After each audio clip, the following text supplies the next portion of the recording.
the episode begins with a Cutie Mark Crusader meeting, we learn that Babs just got her Cutie Mark. And you know, this might sound a little weird coming from me, but I'm actually a little disappointed that we didn't get to see Babs again. I mean, sure, she had a terrible introduction with one bad apple, but I thought Apple Family Reunion was a step in the right direction. Anyway, while Apple Bloom is excited for Babs, it brings up a lot of doubts that, frankly, everyone in the fandom has been talking about for years. Like, what if she gets a Cutie Mark that she doesn't want? What would happen to the Crusaders if they don't all get their Cutie Marks at the same time? Or how would Apple Bloom's family react if her mark wasn't what they expected it to be? Later that night, Applejack tries to put her little sister's mind at ease with a ridiculously sweet lullaby. Between this and Rainbow Dash leading into the song from Castle Sweet Castle, we get more proof that Ashley Ball needs to be featured more prominently during the show's musical segments. Hush now, little sister, you're loved by all you know. You'll never lose their friendship, no matter where you go. There ain't no call to worry, so don't you cry or fret. A Cutie Mark won't change you, no matter what you get.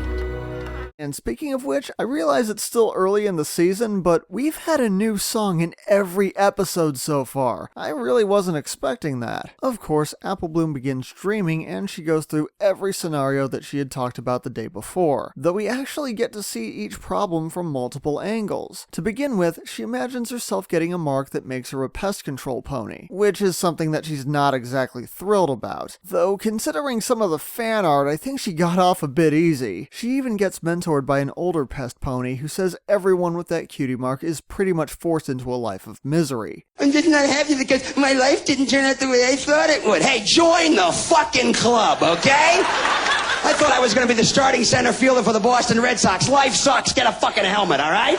It also seems like she's accepted the fact that Diamond Tiara will always be an asshole no matter what. I mean, I've already explained that Diamond Tiara's bullying has nothing to do with the Crusaders not having Cutie Marks, and now that's coming through even in Apple Bloom's dreams. But rather than have the nightmare end there, she hears a mysterious voice that offers to take the Cutie Mark away. Only now that she's rejected her special talent, an emergency breaks out, and there's no one else who can help, leaving the town to be doomed. Oh, and on the offhand chance that you didn't know it was a dream yet, here's a cameo from Brayburn. Moving on from there, Apple Bloom finds herself with a new mark that she actually likes, which ties into the events from Twilight Time. Unfortunately, just like Babs, that means she can't be a Crusader anymore. Really? There's no transition period for that? She did offer to help the others get their Cutie Marks after all. I mean, even if it is just a dream, do you really think they would turn that down? Again, the mysterious voice takes the mark away. But now she has the opposite problem. Sweetie Belle and Scootaloo both end up getting their marks, leaving her alone again. In the final scenario, well, the final one that makes any sense, she ends up getting a dolphin Cutie Mark. Is that a reference to For Whom the Sweetie Belle Toils? This time, her family rejects her for not having an apple-related Cutie Mark. And at this point, it's blatantly obvious that she's still dreaming, not only because her family's attitude contradicts what AJ had told her before, but because the world around her gets more and more chaotic every time she wakes up. Though I do want to point out that while it's the most obvious that this scene isn't happening in reality, it is probably the most relatable on an adult level, because in real life, people do get rejected for not living up to their family's expectations. Maybe you didn't go into the family business, maybe you dated someone your parents didn't approve of, or who knows, maybe you're a Star Wars fan in a family of Trekkies. I'm not saying any of this is right, but it does happen for all sorts of reasons. Just like there's nothing really wrong with having a dolphin Cutie Mark, but that might seem like a big deal if you grow up in a family of apples. In any case, Apple Bloom confronts the mysterious voice one more time, and I have to admit, I was really curious to find out what was going on here. Was it Luna? Or was it some other Freddy Krueger type of entity that invaded Apple Bloom's dream? Well, Luna does finally show up, and we find out that the voice is actually Apple Bloom's shadow, her own doubt feeding in on itself. And in a lot of ways, that makes sense. When we try something new and it doesn't work out, it's natural for us to try and comfort ourselves by retreating back to the way things were because it's familiar. But, as we've seen throughout the episode, refusing to move forward can have its own negative consequences. Luna gives her a bit of reassurance, telling her that a Cutie Mark is a reflection of your true self, so it's practically impossible to get one that feels wrong in some way, let alone for an entire town to...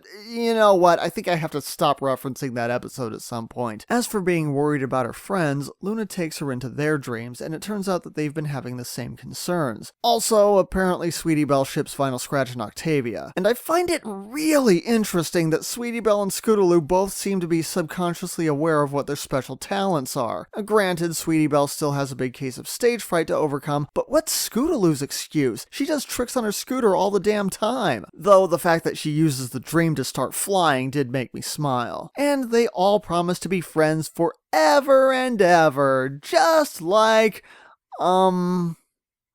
Overall, this was another pretty good episode. After the other Dream episodes, it's about time that Apple Bloom also got a visit from Luna. Plus, it allows the show to be more creative than usual. The story does suffer a bit from the same predictability issue that last week's episode had, but there's also a nice element of mystery with the voice that Apple Bloom encounters. The reveal at the end made for a pretty good lesson, though it does seem like a bit of a letdown that we don't get to learn about some cool new mythical creature. And speaking of voices, did anyone else notice that Apple Bloom's voice gets noticeably deeper a few times in the episode? Oh wow, I guess you're right. Oh well, the show is in its 5th season, and that is one of the issues with having child characters being played by actual children, especially when the characters only age 1 year by the time we get to season 4. If there is anything that really bothers me, it's that some of the scenes here feel very familiar, almost as if I've seen them somewhere before. Don't worry, Apple Bloom. Most of your family is apple-related cutie marks. I bet yours will be too. Apples, apples, apples! Sometimes we can worry about a thing so much the fear can make us feel like we're trapped in a nightmare. Mr. Sulu, ahead warp 9. That is the same as worrying about who you are. That is all a cutie mark is.